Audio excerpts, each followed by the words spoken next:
Alberto Ferrari, and I'm going to be starting a YouTube channel called Faith, Politics, and Life. I'm here with Ben Heflin, who's going to be interviewing me.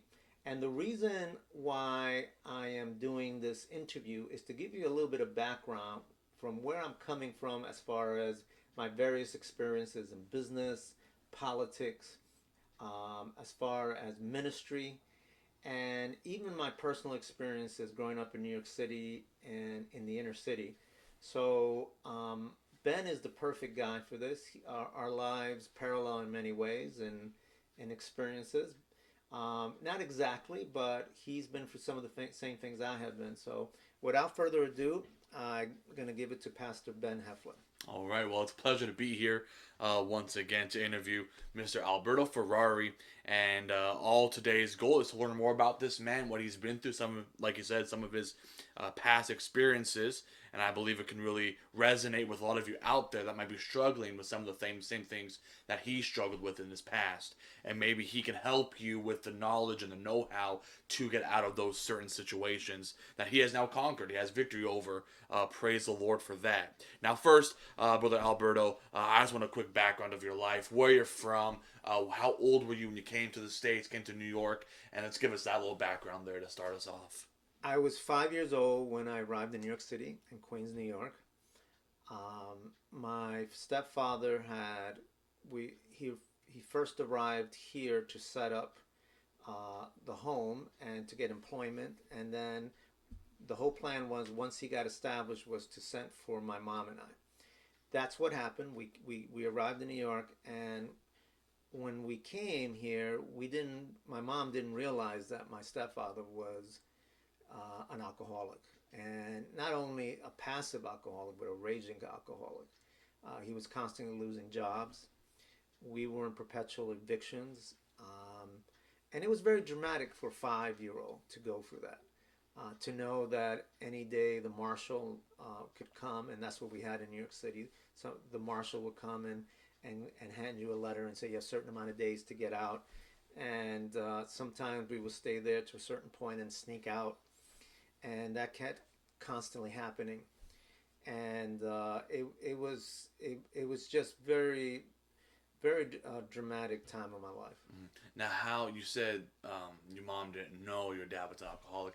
How did that happen? Were they a long distance relationship, or did he just do a good job controlling it when they were in the dating stage, or what happened there? How was she manipulated by that? Well, I think what happened was my mom fell in love with my stepfather, and it happens a lot in many couples where you see someone that you love drinking a lot, and you Mm-hmm. make excuses for him. And you say, "Oh, it's he'll control it. He'll change once we get married. It's okay." I believe this is the same situation. She didn't realize once you live with the person and that person day by day how bad the situation really is, because if when you're single, that person goes home and he could just drink it off or wake up at 5 p.m. the next day or whatever. Yeah. But now that person's coming home to you, and I think it just really hit home when she arrived in New York, and things just got worse and worse to the point where he would just go into these rages and bang on the door. My mom wouldn't want to let him in. And living in an apartment building, you have all the other homes there right next door, and people would come out, and it gives you a bad reputation too. Mm-hmm. It's embarrassing. My stepfather's drinking problem got progressively worse. He would get into rages, would bang on the door. My mom would not let him in because she was really upset about the situation. And then it got physical, where he would um, strike her and beat her, and it got progressively worse. It reached a point where my mom said, "I had enough." Took a bag of clothes on one hand, her 7-year-old son on the other, and we literally went on the streets of New York City. Hmm.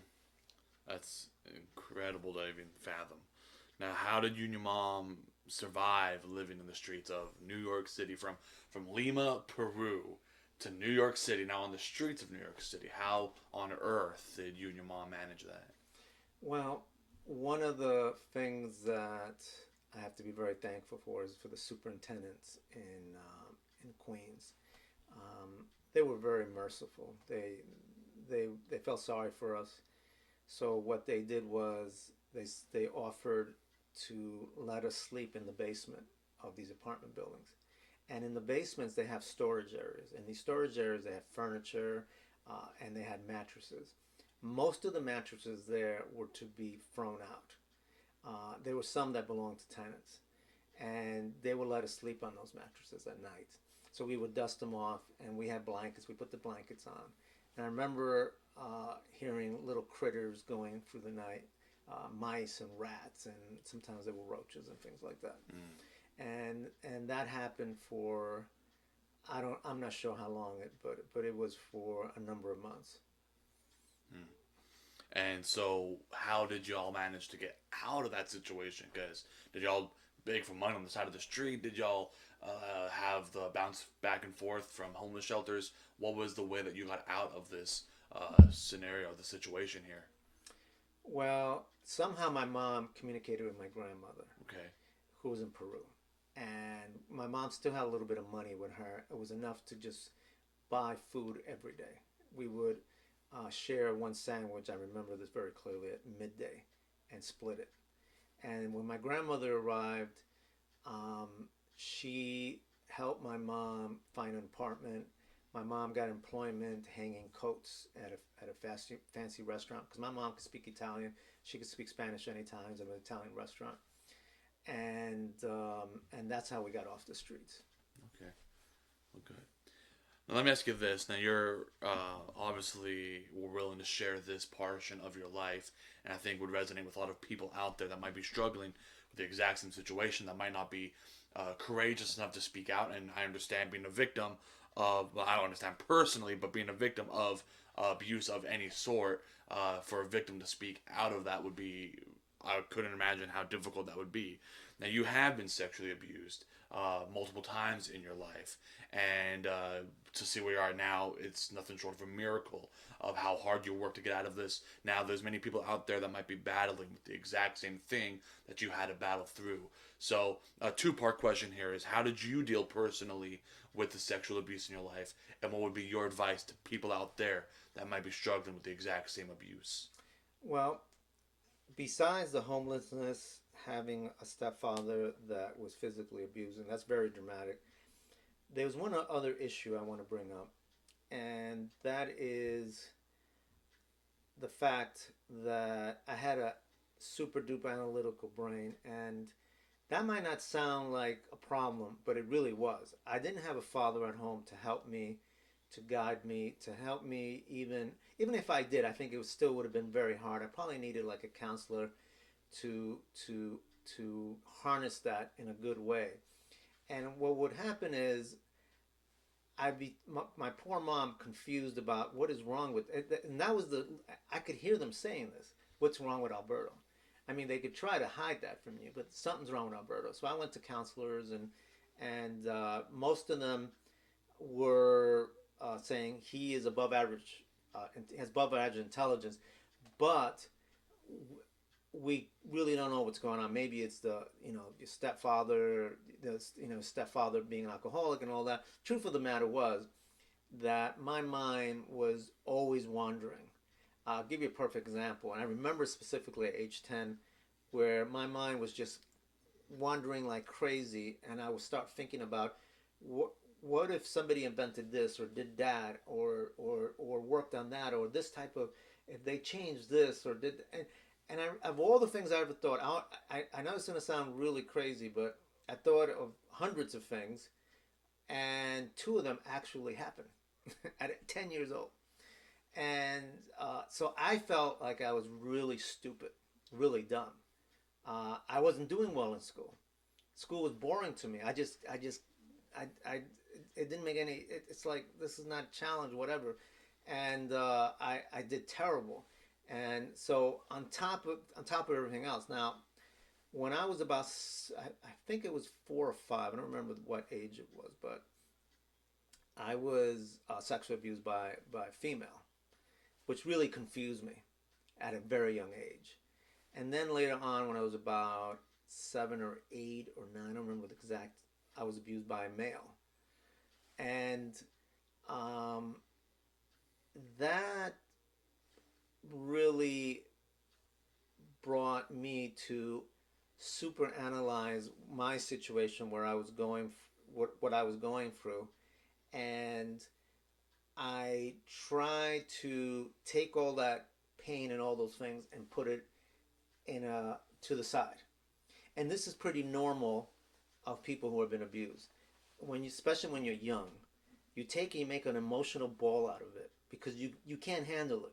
It's too much, and you just put it to the side. And that emotional ball over time could grow and get bigger and bigger and bigger, and it could take over your life. It could be something that you cry about or something that makes you feel depressed and makes you feel down.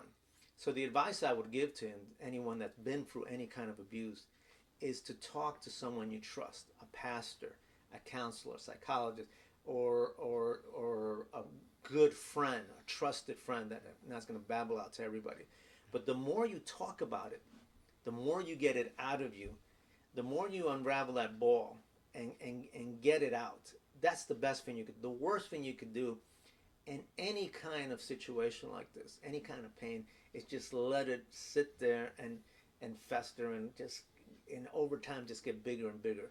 So that's the number one thing.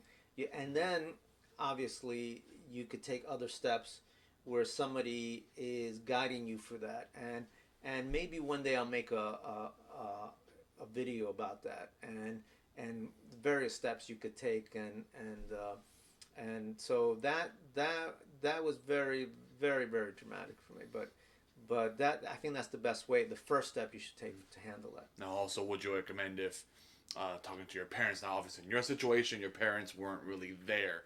Mom may have been there. Did you ever talk to your mom about that? No. Okay. No. But if would you recommend if they had a stable home life, talk to mom and dad? They're Christians. They know what to do. They know how to help you. Or would you recommend going to a counselor first? No. Someone who you might be a stranger to you first. I would, if you, now, I gather that most people watching is going to be adults, right? So if it happens to be a young person watching this, if you're anywhere between, if you're 10 years, you're a young person, below 18 years old, you should talk to your parents about it. Unless the abuse is there or you have a completely unstable home like I did, with alcoholism and all that, then you should go to somebody that you trust, someone that that they're not going to betray you. Because the first time you open up, it's a very sensitive time. You don't want it all over the place. You really need to just, it's very sensitive. It's like a part of you coming out. And eventually, as you bring it out more and more and more and more, you bring the big picture out. You're able to just move it around and deal with it as an adult. Do you know what I'm saying? Mm-hmm. So if you're a young person, definitely speak to your parents about it. Okay, amen. So you mentioned a little bit earlier about some struggles you had in school, what you would call academic deficiencies perhaps, and you struggled in school, you were bored in school, weren't doing so well, you thought yourself as maybe academically slow, perhaps, whatever that may be. But of all things, you decided to go to college and even further your education. That's also crazy enough right there. And then also, what most people don't know, but they're going to find out here in a second, is that not only did you go to college, but you tried to, or you managed to start a church at the same time while in college. Now, it's a crazy a scenario here. How did you manage this, and what were you thinking? Okay. Well, it's worse than you think. When I graduated in Queens, New York, unfortunately, I graduated from a high school that was a diploma mill. In other words, I could barely read and write when I graduated. When I got to college, I had to do I had to do papers and all these projects, and where I had to study 2, 3 times harder than anybody else. I literally had to do high school and college at the same time. I know that sounds crazy, but that's what I did. And in a way, I took all my heart and I just focused and took all that analytical and just put it all together, and somehow I managed to get at least decent grades. Now, as far as starting a church, that was just pure ignorance. I was going to Boston Bible College. At that time, there was a big problem in Boston. There was this black-white thing going on that was really bad, racial, almost like a racial war. The blacks hated the whites hated the blacks. And then to make matters even worse, to put fuel on the fire, the state decided that they were going to bus in black kids into the white schools. And they burned school buses. It was really, really bad. So in the middle of all this, I didn't know any of this. I'm a freshman. So a senior at my college says, anybody want to start a church in Boston with me? I said, sure. Yeah, I'll do it. So he was 21 and I was a teenager. Help us. and we went out there and here's an interesting story. He was a great apologetics pastor, teacher. He would talk to people of all different backgrounds and manage to really defend the faith in a wonderful way that I never seen anybody at that age could do. And one day he bowed his head and said, Lord, I do believe you want me to start a church here. The next car I see with any kind of Christian bumper sticker here in Boston, I'm just going to follow that car home and ask him if I could start a Bible study in their house. That's what he did. Follow this, happened to be an old lady, happened to be a nice section with a huge house, went up to this big driveway, 2-car garage driveway, went right behind her, got out of the car and said, ma'am, I believe that God may be leading me to start a church here and maybe even in your house. And she said, son, she was like 80 something years old. She said, son, I believe you're right, because my friends and I, it was like 4 or 5 ladies in their 70s and 80s, we've been praying for someone to come to start a church in our home. Now that's only God. Wow. God could take the foolishness and innocence of two young people that don't know any better, and sometimes God just takes people that are just willing, and just he gets all the credit on that. So we started the Bible study in their home, and from their home we went and rented a Legion Hall, and from the Legion Hall we were averaging, in a matter of 6-7 months, no, about 8 months, we were averaging around 30. And here's the other beautiful thing about this. We have black and white parishioners. We have both. Good. And I remember one day, this is testimony to God, how wonderful he is. We had black and white members coming to our services and going in. And I remember this white Irish man saying, what is going on? Where are these white and black people going? Are they going to have a fight or something private or doing it? I said, no, they're going to worship God. And so that was really wonderful. That's how we started the church. Wow. That sounds like a roller coaster ride for sure. Man. And by the way, I was the teen director and I was a teenager. Oh, man. That's amazing. Now, you do have this ability to teach. You are a good teacher. You know how to bring things down to the bottom shelf for everyone to enjoy and to learn from. Now, you did teach those from gang areas who were failing academically to also honor students. Now, how were you able to teach both in the same class to stimulate the minds of the honor students and to also make it available and learnable to those who were not academically gifted? This is where the gift, my analytical mind, came into play. where I like super analyzing things, and I noticed in my life how I used it to cope a little bit. So I said, you know what? I've been through a lot. These kids are going through a lot. Why don't I make this real? I'm not just going to teach a story and just say, okay, now we learned about David and Goliath. That's it. I wanted to engage them. So what happened was this: when after I graduated, I worked in the Bronx, and then I took over the teen department of my home church. And when I started that teen department, I mean, I shouldn't say I started, took over. We only had one teenager who didn't want to be there. He went to a Christian school, and from that little, one, we built it up to about 16, 17 teenagers. And I had mostly Latino and Black.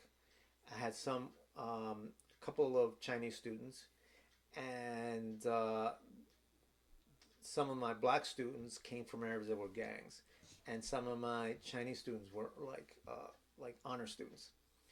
And so what I did was I would call on them and talk to them and engage them, and in real life situations.